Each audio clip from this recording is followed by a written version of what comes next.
Good morning, everybody. Sorry for the delay with the link. Happy Friday.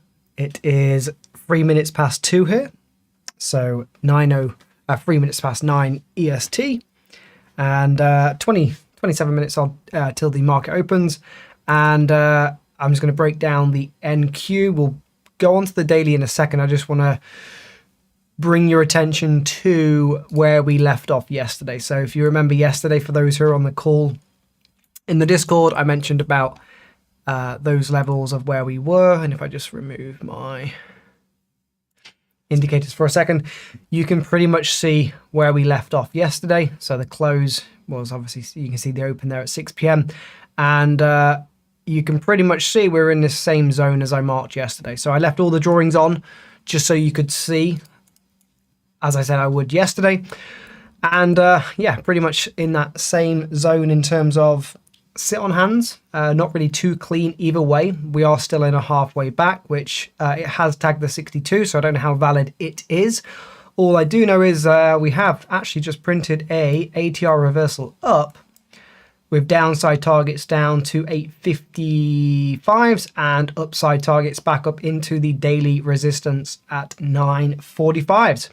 We shall see what happens on the open. I'm just going to go through some of my other charts so you can see on the week where we are. So I might have to go down to go to an hourly chart, and you can see where we are on the week. So we have sort of slowly trended up. I haven't actually put the new indicators settings on this one, so this has still got the old chart on. But you can see, obviously, the week has pretty much trended up on this linear regression channel, and YM is at the midpoint, and the other indexes are basically in the lower end of channel. I still don't mind, and I'll stick to what I said yesterday, I still don't mind waiting until we're actually above the mid to then get that second move, right? So much easier trading with the market as opposed to against the market, i.e., trying to actually go along with the trend as opposed to, in this instance, it's basically just consolidating. I would rather just wait to see the actual move and then follow it. On the daily, we are still bullish on both the ES and the NQ. So, of course, longs are still favorable. We do still have that completion above us, which is 24,337s. And that comes from the high to high, which we bid once, twice, and those completions, that's the negative 100 of the previous extension down here. And the second draw is the first completion, which takes you to 24,373s, which will happen at some point. And in terms of the, yeah, I've done the indexes, the ES, I won't mention just yet. And I'll go to the NQ. So let's just zoom out on the NQ, keep it nice and straightforward today. Just in terms of ATRs, I will just quickly show you where we are. So the week, we have got 358 points left on the week to complete an average true range for the week. So that is fine. That's pretty much today's range. On the month, it's showing only 428 left on the month. Candle range on the month is, yeah, that is right.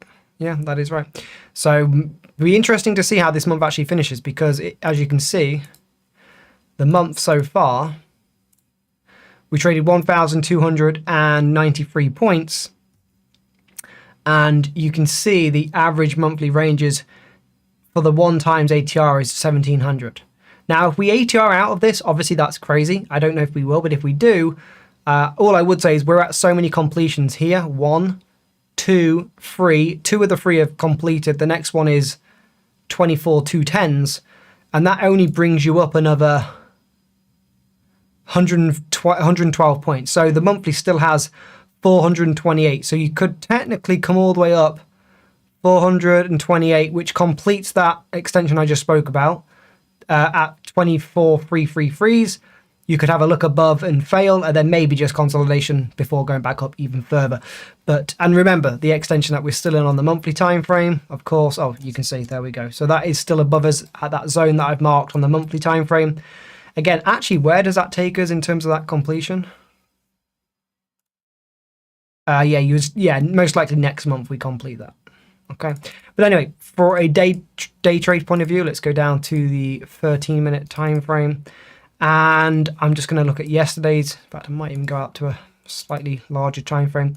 So the draw that we had or the draw that we reacted to yesterday and Thursday and even Wednesday was the negative 100 on the daily, which I've spoken about already, and also the weekly halfway back from last week that completed its negative 100 on Wednesday.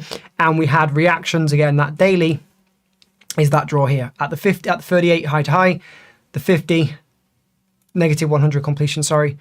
And you can see that is the reaction, and that is the level that we've been at all week, right? All week. So you know, if for the whole week, practically apart from Monday, if the whole week we've been stuck at one level and rejected from one level, you know, does it look good to take longs? Not necessarily. So I will just wait for the market to show its hands as opposed to just trying to bid nakedly long. But in terms of support, we have actually, I'm just going to take these zones off just for now so we can see clean chart. You can see we have reacted on the support from yesterday at that 38 on the high to high. So I'm just going to change the new settings on here so you can see. I haven't changed the fibs too much, but you can see that 38 did find support there on Thursday yesterday.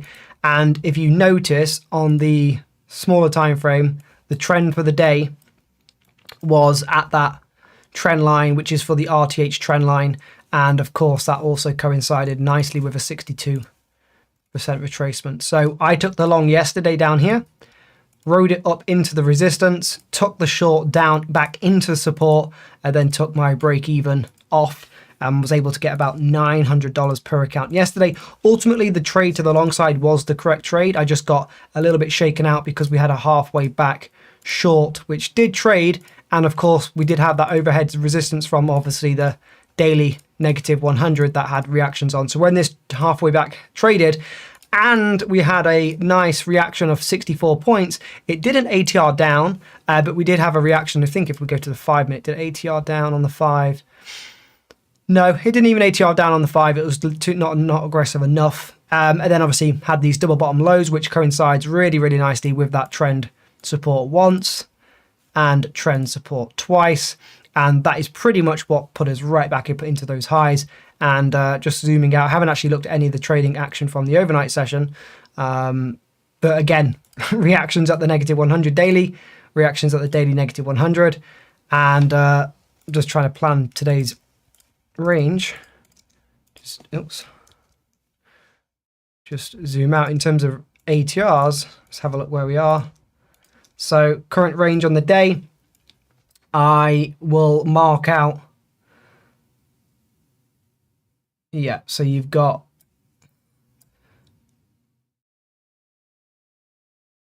yeah, I mean, I don't even mind. It's annoying, but as I always say, I can't ever choose where these levels are going to line up with. But all I would really prefer is, I would actually much prefer waiting for, you guessed it, something like this, right?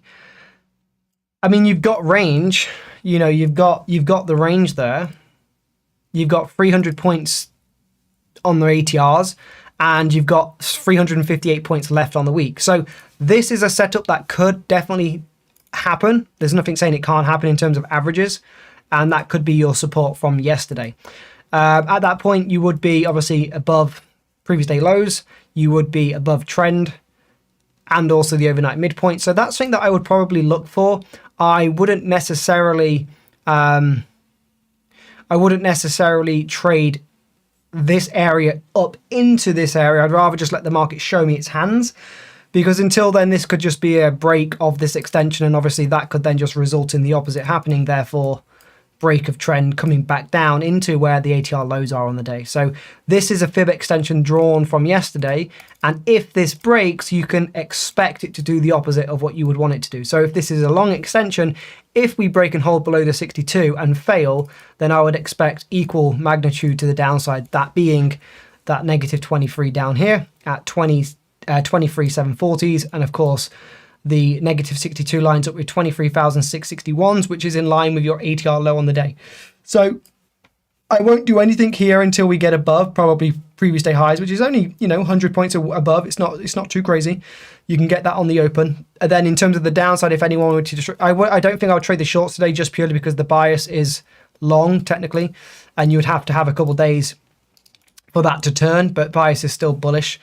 But if you were wanting to trade the short side, then I would just wait for breaks and holds below previous day lows and wait for some sort of sequence. But I'm not even going to draw it because I don't necessarily want to trade the short, especially on a Friday. So I will leave you with that. The longs will just be above previous day highs, wait for a traditional or a same man canoe high to play out and be above trend and play those extensions.